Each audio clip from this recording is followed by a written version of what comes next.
안녕하세요. 정치자 여러분 반갑습니다. 이상희의 칼럼 읽어주는 남자입니다. 저희 프로그램은 민생과 복지 이슈를 재미있고 쉽고 깊이 있게 다루는 정책 시사 방송입니다. 저는 복지국가 소사이어티 공동대표 제주대 의대 이상희 교수입니다. 저와 함께 진행할 고정 패널 버터를 소개합니다. 안녕하세요. 버터 바른 목소리 버터 서정우입니다. 복지국가 소사이어티 홍보팀장으로 열심히 일하고 있습니다. 네, 지난달 말에 나온 통계청의 1분기 가계동향조사 결과는 문재인 정부와 문 대통령에게 상당히 당혹스럽고 아픈 부분이었습니다. 가장 소득이 적은 1분위, 그러니까 소득 하위 20% 가계의 명목소득은 지난해 1분기에 비해 무려 8%나 줄었습니다. 2003년 통계 작성 이후 가장 큰 폭의 감소인데요. 다른 모든 소득계층은 소득이 지난해 동기에 비해 늘었습니다. 가장 소득이 많은 5분위, 그러니까 소득 상위 20% 가계의 월 평균 소득은 1년 전보다 무려 9.3%나 늘었습니다. 이에 대해서 문재인 대통령께서는 한 말씀을 하셨죠. 침통한 표정으로 지난 5월 31일이었습니다. 국가재정전략회의에서 한 말씀 하셨는데요.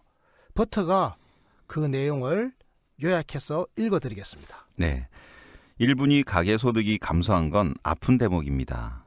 이에 대해 소득주도 성장의 실패라거나 최저임금의 급격한 인상 때문이라는 진단을 성급하게 내리는 경우도 있습니다.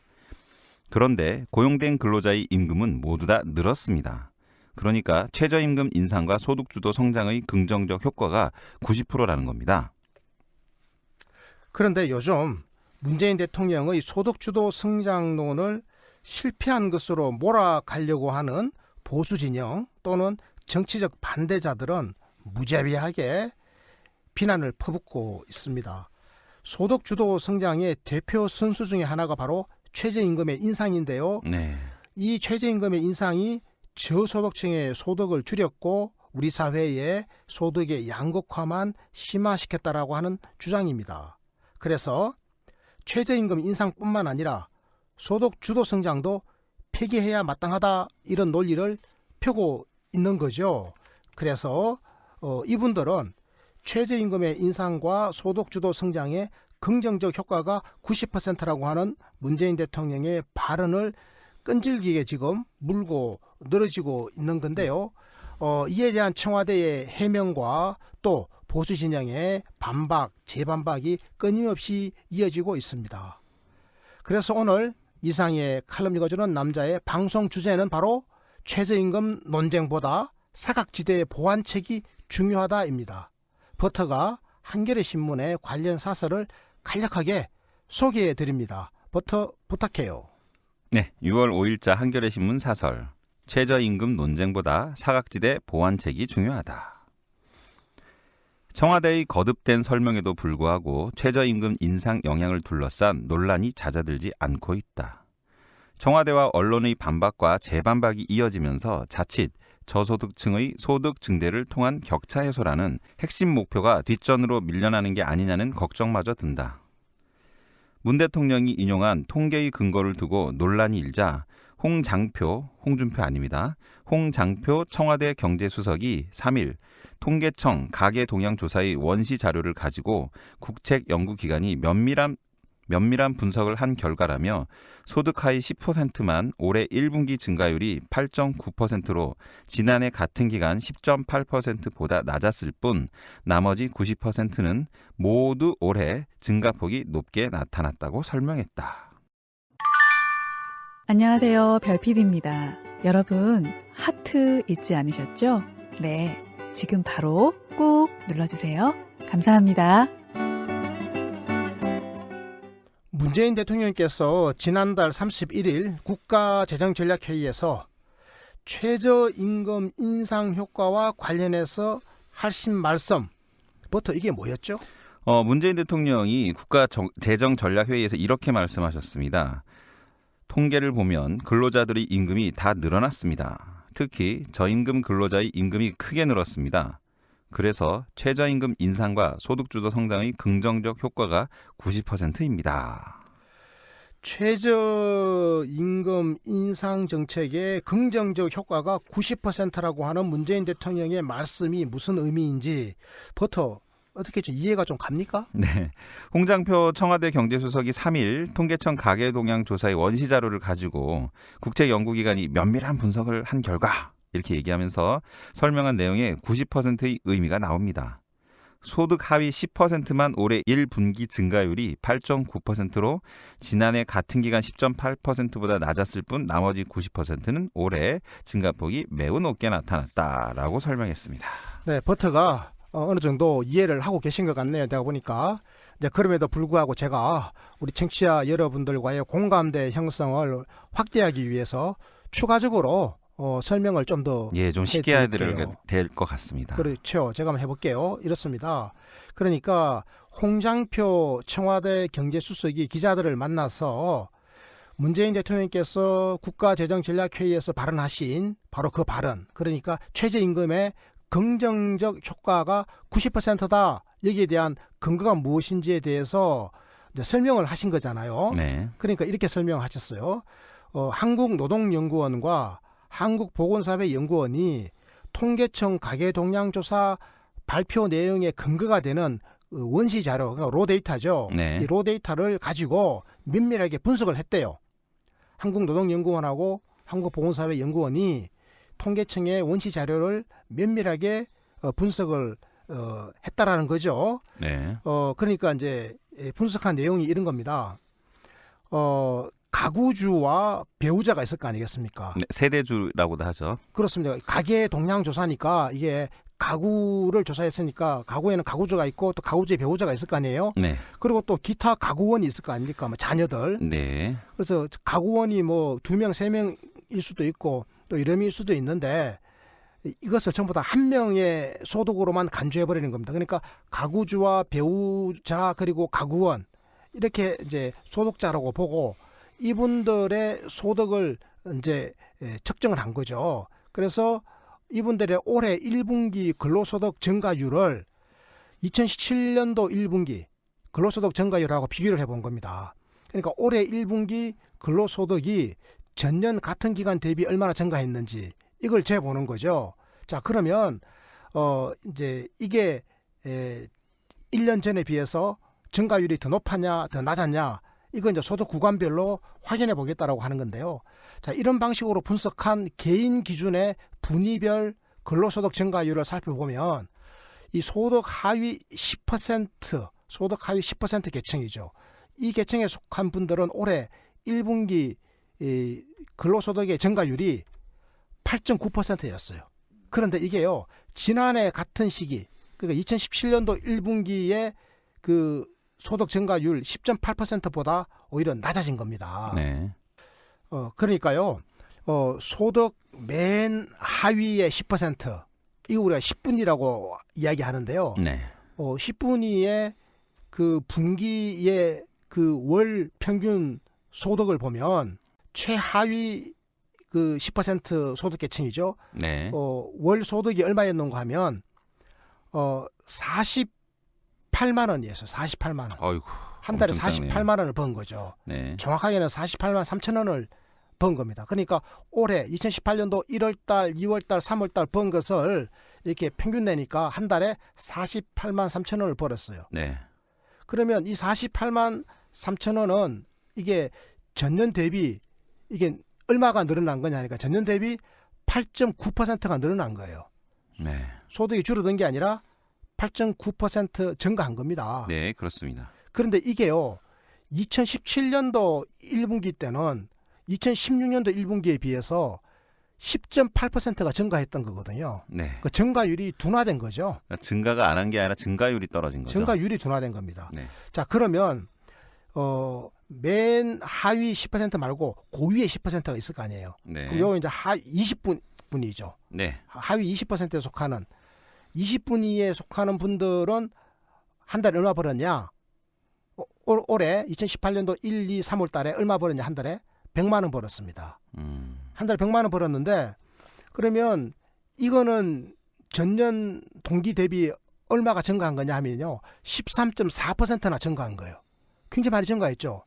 13.4% 증가했잖아요. 그런데 이것은 2017년도 1분기의 증가율 5.8%에 비해서 훨씬 높은 겁니다. 그러니까 20분위는 굉장히 상황이 좋아진 겁니다. 그리고 30분위도 마찬가지예요.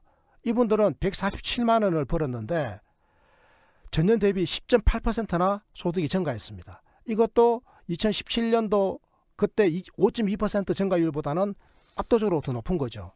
이렇게 따져보면 모든 소득 구간에서 근로소득의 증가율이 전년 대비 다 증가한 겁니다. 특히 상위 10%, 최고 꼭대기에 있는 상위 10% 같은 경우도 월 소득이 557만 원으로 이게 증가율이 전년 대비 5.1%예요. 그러니까 2017년도 증가폭 0.7%에 비해서는 아주 압도적으로 높아진 거죠. 네. 이렇게 보면 문 대통령께서 언급하신 긍정적 효과, 그러니까 최저임금의 획기적 인상이 미친 긍정적 효과가 90%라고 한 대목은 바로 이런 걸 설명한 겁니다. 무슨 말인지 이해가 가시죠? 네네. 그러니까 이 전체 근로자들 중에서 소득 하위 10%를 뺀 나머지 90%는 소득이 다 전년 대비 압도적으로 증가했다 이거예요. 그러니까 아주 쉽게 얘기하면 아주 못 사는 사람들만 감소했을 뿐이지. 감소한 것도 아니고 예, 감소한 것도 아니고 증가율이 떨어졌을 뿐이지. 약간 둔화된 겁니다. 예, 증가율이- 나머지 90%는 죄다 증가율도 상승했다는 얘기죠. 그렇습니다. 그래서 최하위 10% 계층은 그 전년도에는 증가율이 10.8%였는데 올해는 증가율이 8.9%로 약간 떨어졌다. 그러니까 90%는 다 증가했다. 증가율이 크게 높아졌다. 그러니까 문재인 대통령께서 긍정적 효과가 90%다 이렇게 말씀을 하신 건데, 그래서 홍장표 수석께서는 이제 이런 분석 방법은 학계에서도 사용되고 있는 방법이다. 그러니까 현 시점에서 개인별 근로소득을 확인할 유일한 자료였고, 이 자료를 가지고 우리가 충분하게 활용해서 신뢰도가 높은 근거를 내세운 거고, 대통령께서는 바로 이게 근거에서 말씀을 하셨다, 지금 이렇게 주장하고 있는 거죠. 하지만 이 홍수석의 이런 설명에 대해 보수 언론뿐만 아니고요. 상당수의 전문가들도 최저임금 인상의 효과를 임금 근로자만 좁혀서 해석하는 건 좀 한계가 있다. 이렇게 지적하고 있습니다. 대표님, 이런 지적이 타당한 건지 좀 따져볼 필요가 있을 것 같지 않습니까? 그러니까 최저임금의 획기적 인상이 미친 효과를 임금 근로자로만 좁혀서 살펴본 것, 이렇게 해석한 것, 이게 한계가 있다라고 하는 거잖아요. 네. 이게 타당하냐 이런 지적이, 뭐 저는 그 어느 정도는 이게 말이 된다고 생각해요. 한번 봅시다. 실제로요, 올해 1분기면 2018년도 1월달, 2월달, 3월달이거든요. 네. 이 1분기에 소득 하위 20% 이 가계의 소득이 급속하게 줄었습니다. 크게 감소했어요. 이 왜 감소했냐고 하고 들여다보니까 근로자 가구의 소득이 준 게 아니고 근로를 하지 않는 사람들 때문에 이 소득이 줄어든 거예요. 그래서 이게 가계 소득의 계층별 격차가 전년 대비 왜 이렇게 크게 벌어졌는지 이걸 이제 면밀하게 살펴봐야 되는데, 근로소득의 증감, 근로소득이 늘어나냐 감소했냐 이것만 봐가지고는 알 수가 없는 거예요. 그러니까 아예 근로를 하지 못하는 사람, 일자리를 잃은 사람들이잖아요. 실직자죠. 그리고 또 영세 자영업자들의 소득, 이 부분들을 함께 포함해가지고 전반적으로 살펴볼 때 전체적인 관점을 우리가 확인할 수 있다, 이런 내용인데요. 자, 이와 관련해서 중앙일보 사설 하나 살펴보겠습니다. 버터 부탁합니다. 중앙일보 6월 4일자 서소문 포럼. 근로시간 없으면 소득도 없다. 김종윤 경제부장. 분배 지표인 5분위 배율은 5.95배로 통계 작성 이후 최고치를 기록했다. 5분위 배율은 5분위 가계의 평균 소득을 1분위 가계의 평균 소득으로 나눈 값이다. 수치가 높을수록 소득 분배는 나빠진다는 뜻이다. 1분기 가계 소득 통계는 현 정부의 지향점과는 반대로 양극화가 더 심해졌다는 신호다. 정부로서는 뼈아프다. 그런데도 문재인 대통령이 긍정효과 90%를 이야기한 건 고용된 근로자의 임금 상승 때문이다. 가구 소득이 아닌 임금 노동자 소득을 따진 결과다. 그러니까 홍장표 경제수석의 이제 말씀을 들어보면 이런 겁니다. 가구별 근로소득이 아닌 개인별 근로소득으로 분석했다라고 하는 거죠. 그 분석의 결과가 바로 문재인 대통령께서 말씀하신 최저임금의 획기적 인상이 긍정 효과가 90%다 이렇게 된 거죠. 저소득층의 소득 증가율이 고소득층보다도 오히려 높았다. 이렇게 또 홍장표 경제수석이 말씀하셨는데요. 실제로 보면 저소득층의 소득 증가율이 그 전년 대비 소득 증가율이죠. 이게 고소득층의 전년 대비 소득 증가율보다 높았던 거, 이건 아주 명백한 사실이에요. 예를 들어서 최고 소득계층 같은 경우에는 뭐 상위 10%나 상위 20%에 해당되는 사람들은 대체적으로 한 5% 정도 전년 대비 소득이 늘어났거든요. 근데 뭐 하위 10%, 하위 20%, 하위 30% 그리고 하위 40%에 속하는 사람들은 대체적으로 한 10% 정도가 늘어난 거예요. 전년 대비. 그러니까 소득이 많이 늘어난 겁니다. 그러니까 저소득층의 소득이 높아진 것은 최저임금이 획기적으로 인상된 덕분이다. 이렇게 말씀하신 청와대 경제수석의 이야기가 이게 틀린 이야기는 아닌 거죠. 그러니까 최저임금 인상과 소득 주도 성장 덕분에 그 저소득층의 소득 증가율이 고소득층보다도 이렇게 훨씬 더 높았다. 이것은 바람직한 일이다. 이렇게 지금 본 겁니다. 그런데 문제는 말이죠. 아까도 제가 잠시 설명드린 것처럼 이제 본격적인 논란이 여기서부터 시작되는 거죠.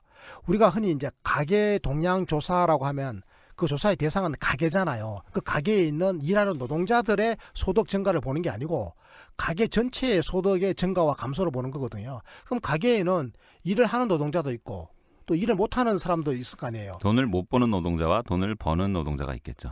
이제 돈을 못 버는 노동자를 우리가 실업자라 그러잖아요. 네. 그다음에 돈을 아예 안 버는 사람도 있죠. 그렇죠. 얼마 전 문제는 이거예요. 얼마 전까지 일을 했는데 갑자기 실업자가 되어가지고 일을 못하는 네. 사람이 있으면 그 가계의 소득은 줄어들잖아요. 그렇습니다.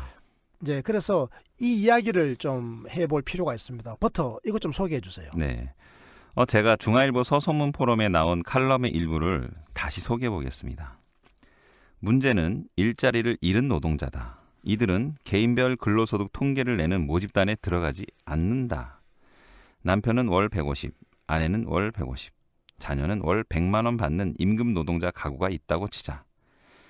남편이 실직하지 않았다면 최저임금 인상의 영향으로 월급은 올해 들어 최소 157만 원이 된다.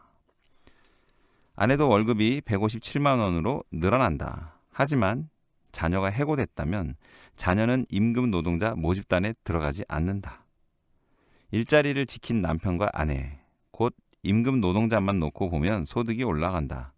하지만 가구를 기준으로 보면 이 가구의 총소득은 월 400만 원에서 최소 314만 원으로 낮아진다. 그렇죠. 바로 이런 겁니다. 가구 소득이 줄었는데 실제적으로는 가구 소득이 줄었어요. 아들이 일을 못했잖아요. 실업자가 되어버렸죠. 그래서 가구 소득은 줄었어요.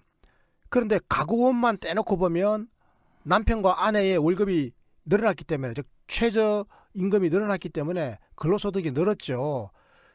명백한 사실입니다. 그래서 이걸 놓고 최저임금 인상의 긍정효과가 90%라고 이렇게 이야기하는 거는 사실은 좀 과한 해석이다. 이런 주장이 어느 정도 일리가 있긴 해요. 최저임금은 고용과 실직을 가르는 그 경계선이거든요. 이 경계선상에 있다가 최저임금 인상의 혜택을 본 사람들, 예를 들어서 여기 이 사례에서는 그 남편과 아내잖아요. 이런 분들은 이제 근로소득이 올라요. 하지만 경계선 밑에 있는 사람, 이 집 아들이죠. 경계선 밑으로 뚝 떨어져 버렸어요. 형편이 나쁜 노동자가 되어버렸는데요. 실직의 대열에 합류했죠. 자, 그렇기 때문에 이분들은 이제 근로시간이 0, 근로를 못했기 때문에 아예 소득도 없는 거 아니겠어요? 없는 거죠. 네. 이런 주장을 지금 중앙일보 서소문 포럼이 하고 있는 겁니다. 그래서 어쩌자는 건지 청와대와 언론이 다람쥐 쳇바퀴 돌듯 논쟁을 지속적으로 반복하는 건 이번 문제 해결에 별 도움이 안 될 것 같은데요. 대표님 입장에선 어떤 방식이 있나요?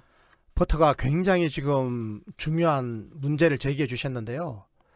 이게 지금 양쪽 이야기가 다 맞아요. 왜냐하면 청와대는 최저임금이 인상되니까 저소득 근로자들의 임금이 높아지지 않았느냐? 전반적으로 임금이 다 높아졌고 그 뭐 기대 효과는 우리가 평가해 볼 때 이게 90%는 긍정적이다 이렇게 말할 수 있다. 대통령께서 그렇게 말씀하신 게 잘못이 아니다. 그 말은 또 맞잖아요. 그렇습니다. 일하는 사람의 소득이 높아진 건 사실이니까. 자, 그러면 실직한 사람은 어떻게 하느냐 이거지. 그러니까 이제 보수 진영 쪽에서 말하고 싶은 건 최저임금을 올렸더니 실직자가 늘어나더라. 이 얘기를 하고 싶은 거죠. 그걸 하고 싶은 거예요. 그러니까 네. 최저임금 인상을 하면 된다 안 된다? 하지 말아라는 하지 얘기죠. 말아라는 그래야 이야기예요. 실직을 안 당하니. 그러니까요. 자, 그러면 버터 입장에서는 최저임금을 올리지 않으면 그러면 극도로 낮은 임금의 일자리가 이렇게 깔려 있고 거기에 가서 일을 하는, 그래서 임금의 격차가 고소득자와 최저소득자들 사이에 격차가 하늘과 땅 차이로 이렇게 벌어져서 노동 인권이 존중받지 못하는 이런 사회가 지속 가능한 사회가 아니라고 하는 거는 그렇습니다. 누구나 인정하는 바잖아요. 네네. 이게 야만적이잖아요. 그러니까 지금 아픔이 있지만 이 상태로 계속 갈 수는 없기 때문에 최저임금 제도라는 게 나온 거기 때문에요. 그렇습니다. 최저임금이 좀 높아진 관계로 인해서 실직이 나타나는 현상은 좀 감수하고, 그리고 대부분의 이제 국민들이 이 정도 월급은 주는 게 맞는 거구나 하는 어떤 공감대가 형성될 때까지 좀 시간이 걸린다고 봅니다. 자, 제가 정리해 볼게요. 최저임금 인상의 성과를 강조하는 쪽은 청와대이지 않습니까? 청와대 네. 설명은 분명히 옳다라고 제가 말씀드렸고요. 또 그렇다라고 해서 최저임금 인상의 문제점과 제기되는 과제를 지적하는 반대자들과 언론의 주장이 완전히 잘못됐다 이렇게 또 볼 수도 없잖아요. 나름대로 또 일리는 있어요. 그렇습니다. 자, 이제 그렇다면 어떻게 해야 되겠습니까? 바로 올바른 해법을 찾아 나서야 되겠죠. 네. 그 올바른 해법은 그럼 최저임금 인상의 이 전반적인 추세를 약화시키거나 되돌리는 게 그러면 올바른 해법이냐? 버터 어떻게 생각해요? 그렇게 그건 하면 안 아니죠. 되죠. 다시 거꾸로 가자는 얘기죠. 거꾸로 가면 안 되잖아요. 그거는 과거로 돌아가는 거고 이건 퇴행입니다. 네. 그거는요 정말로 가난한 노동자들의 삶을 더 질곡 속으로 몰아넣고 노동의 가치를 더 떨어뜨려 가지고 노동권을 갖다가 유린하는 겁니다. 그래서 최저임금은 꾸준하게 올려야 되는 거고요. 최소한의 인간적 삶이 가능한, 노동 인권이 가능한 사회로 가야 되는 거죠. 자, 그런데 이렇게 가려다 보니까 지금 반대자들이나 일부 언론에서 주장하는 것처럼 한계 계층이 실업자로 전락하는 문제가 생기잖아요. 최하위 계층이죠. 그러니까 이 한계 계층, 네. 경계선에 놓여서 밑으로 떨어지는 사람, 그럼 이분들이 어떻게 해야 되느냐? 이게 관건 아니겠습니까? 그렇습니다. 이분들이 실업자로 되는 것을 방치하는 것은 올바른 정책의 효과가 아니잖아요. 네. 우리가 기대하는 정책 효과는 이분들도 원하는 일자리에서 당당하게 자기가 하고 싶은 일을 하면서 최저임금을 받아서 인간다운 삶을 사는 거 아닙니까? 그게 바로 오늘 사설의 제목, 칼럼의 제목인 끝부분의 사각지대 보완책이죠. 그렇습니다. 저는 복지라고 생각합니다. 복지 확충이죠. 네. 복지 확충이라고 하는 것은 복지라는 것은 기본적으로 첫 번째 현금이 있죠. 돈. 현금을 네. 이렇게 도와주는 게 있고요. 현금을 전달하는 겁니다. 국고에서 가난한 사람의 호주머니로 현금을 이전하는 이전소득. 이게 하나 있고, 두 번째는 서비스입니다. 교육, 보육, 의료, 요양 이런 각종 서비스를, 사회 서비스를 전달하는 거. 이게 또 복지입니다. 왜냐하니까 이게 전달이 잘 되면 이거 구입한다고 별도로 돈을 안 써도 되니까 이게 돈 버는 거하고 똑같은 거지 않습니까? 네. 사회 서비스라고 하는 게 또 복지예요. 저는요 이거 못지않게 오히려 이거보다 더 중요한 것이 있다고 생각합니다. 바로 일자리 복지인데요. 일자리 복지. 다시 말씀드리면 사회 서비스 같은 것을 강화하려면 요양원이나 간병이나 다양한 돌봄 분야에 얼마나 많은 일자리가 필요하겠습니까? 그 일자리에 취직하면 되잖아요. 좀 일자리를 만들어줘야 돼요. 그런데 이 일자리 만드는 게 너무 좀 더뎌요. 문재인 정부가 사회 서비스 분야에서 양질의 일자리를 만들겠다고 선언했지 않습니까? 네. 대선 공약도 내세웠잖아요. 그런데 이게요 속도가 너무 더뎌요. 그러다 보니까 사회 서비스 분야에 좋은 일자리가 지금 제대로 안 만들어져 있습니다. 그렇습니다. 그러니까요 식당 다니시던 분이 식당에서 최저임금 인상돼가지고 일자리를 잃어버렸잖아요. 그러면 이분이 그 간병인이나 간병사업단 아니면 이렇게 요양 같은 데로 가서 일을 하면 되는데 그쪽의 일자리가 기존에 하던 식당 일자리보다 못하다고 생각하거나 그 일자리를 하고 싶지가 않거나 아니면 그게 일자리가 없는 거예요 지금. 네. 그래서 이 부분을 지금 해결하자. 이게 바로요 우리의 오늘의 그 대응이 되는 겁니다. 그래서 이와 관련해 가지고 한겨레 신문 사설 최저임금 논쟁보다 사각지대 보완책이 중요하다 이런 제목의 사설인데요. 이 결론 부분을 버터가 한번 낭독을 해주시겠습니다. 모든 정책엔 기대했던 효과 외에 부작용이 있기 마련이다. 100% 완벽한 정책이란 없다. 최저임금 인상 역시 옳은 방향이지만 부작용이 있을 수밖에 없으며 보완책을 마련하는 게 정부가 할 일이다. 지금은 최저임금 인상 혜택에서 소외되고 있는 계층에 초점을 맞추는 게 기묘하다. 저소득층 3의 질을 실질적으로 개선할 수 있도록 근로소득 세제 확대나 기초연금 인상 등 최저임금을 넘어 정책 선택의 폭을 넓혀야 한다. 저는요, 이 정책 선택의 폭을 넓혀야 한다라고 하는 이 주장이요, 저는 굉장히 중요하다고 생각합니다. 이 주장은요, 정책적으로 뒷받침이 되고 관철될 필요가 있다고 저는 생각하는데요. 정말로 정책 선택의 폭을 넓혀야 됩니다. 문재인 대통령께서 대선 공약을 참 잘 만드셨잖아요. 거기 보면요, 사회 서비스 분야의 일자리를 많이 만들겠다라고 되어 있고요. 그 일자리의 질을 높이기 위해서 정부 재정을 더 많이 투입하겠다고 약속했습니다. 근데 보통 기억나죠? 지난주에 저희들이 장애인을 돌봐주는, 그러니까 네. 장애인 지원, 돌봄 서비스. 그렇죠. 장애인 돌봄 서비스였죠. 네. 장애인을 돌봐주기 위해서 그 활동하는 활동인 있지 않습니까? 네. 그 장애인 활동 보조인이라고 아마 불렀던 네. 것 같은데요. 그분들의 그 단가, 최저임금을 맞춰주는 거, 네네. 그것을 보건복지부가 기획예산처에다가 12,000원 정도를 그 요청을 했는데, 네. 그게 결과적으로 한 1,500원에 깎여버렸다고 그때 그랬잖아요. 그렇죠. 그러니까 이게 양질 일자리가 안 되는 거예요. 그렇죠. 이런 걸 양질의 일자리를 만들어주면 더 많은 분들이 장애인 활동 보조인이 되겠다라고 교육과 훈련을 받고 그 일자리로 들어갈 거 아니겠습니까? 그렇습니다. 저는 이게 안타까운 거예요, 지금. 그래서 저는요, 이 최저임금이라고 하는 것은 굉장히 중요하다.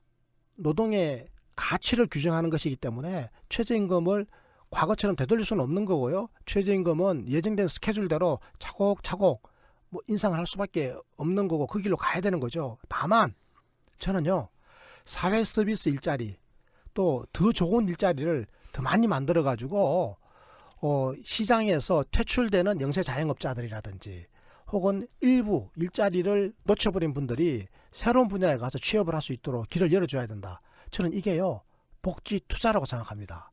사람에 대한 투자죠. 그래서 저는요, 이제 좀 달라졌으면 좋겠습니다. 자, 서소문 포럼, 이게 중앙일보 칼럼이었지 않습니까? 네. 서소문 포럼의 결론 부분을 우리 버터가 잠깐만 읽어주시겠습니까? 최저임금을 올리는 걸 반대하는 게 아니다. 그러니까 중앙일보도 지금 최저임금 올리는 걸 반대하는 게 아니라고 이야기를 합니다. 네. 요건 우리가요, 콕 집어놔야 돼요. 나중에 딴소리 못하게. 네, 그렇습니다. 프랜차이즈 본점의 횡포, 대기업의 납품 가격 후려치기 등에 허덕이는 영세 가맹점 중소기업 등은 협상력이 없다. 그렇죠. 지금 대기업이 납품 가격을 후려치고 말이죠. 뭐 중소기업, 뭐 영세 가맹점 협상력이 없죠. 조건이 네. 어렵지 않습니까? 경제 민주화 해야죠, 그죠? 그렇습니다. 그러니까 지금 중앙일보에서 경제 민주화 하자라는 겁니다. 경제 민주화의 속도가 좀 빨라져야 돼요. 네. 그래야 이게 지금 최저임금 인상의 충격이 좀 줄어들 수가 있거든요. 민주당에 그게 있었죠. 을지로위원회. 바로 그런 거죠. 네. 저 그때 을지로위원회 만들 때 저도 장명 하나 올렸었는데 카트당했습니다. 을살조약. 을을 살리는 조약. 을살 좋네, 을살. 을살조약 이렇게 했는데. 자, 그래서 이런 말도 합니다. 비용 절감을 위해서 종업원을 줄일 수밖에 없는 기존의 이런 조건들을 그대로 놔둬놓고는 최저임금 올리는 게 그렇게 쉬운 게 아니다 이 말이죠. 네. 그래서 갑의 착취 구조를 개선하는 게 먼저다라고 이야기해요. 저는요, 갑의 착취 구조를 개선하는 게 먼저다라는 말도 맞지만 갑의 착취 구조를 개선하는 것과 함께 병행해서 최저임금 올리는 것도 같이 해야 된다. 그렇습니다. 병행 노선을 저는 강조하고 싶은 건데요. 자, 그렇습니다. 전반적으로 경제 민주화를 통한 공정한 경제 질서를 확립하는 것 우리가 같이 가야 되겠습니다. 최저임금의 인상은 시대 정신의 구현입니다. 그리고 노동권 신장을 통해서 복지효과로 가는 여정에서 매우 중요한 관문이기도 한 거죠. 정책 효과를 극대화하고 부작용을 최대한 줄여나가는 지혜, 이게 필요한 시점입니다. 깨어있는 시민들의 지지 언제나 중요한데요. 왜냐고요? 이란 지지가 바로 문재인 정부가 최저임금 인상 정책을 추진할 수 있는 강력하고도 중요한 정치적 자산이 되기 때문입니다. 오늘 방송 이것으로 마치겠습니다. 지인들에게 청취 많이 보내주시고요. 저희는 늘 최선을 다하겠습니다. 고맙습니다. 감사합니다. 국민이 행복한 나라, 역동적 복지국가의 시각으로 세상을 바라보는 이상희의 칼럼 읽어주는 남자. 복지국가 실현의 그날까지 늘 최선을 다하겠습니다. 구독하기, 좋아요, 다운로드 부탁드립니다. 고맙습니다.